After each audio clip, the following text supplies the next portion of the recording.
Hi guys! Nasa kalagitnaan kami ng road trip papuntang Bicol. At syempre, hindi pwedeng hindi tumigil para kumain.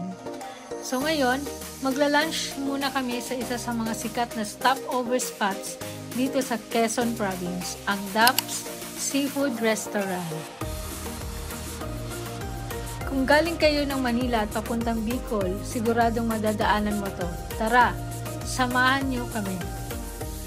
At ayan na nga, andito na tayo sa Daps. Ang ganda ng lugar, presko, at mukhang perfect ang spot na to for lunch or dinner stopover.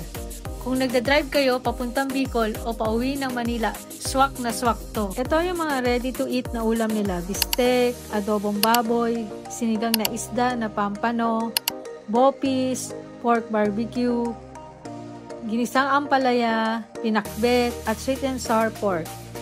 So, umorder kami ng ilang best sellers nila: sinigang na isda, adobong baboy, bopis, at yung wala sa menu nila na kailangan mong orderin ay yung stuffed shrimp. Sobrang sarap nito. Busog na busog kami, grabe. At ready na ulit bumiyahe papuntang Bicol.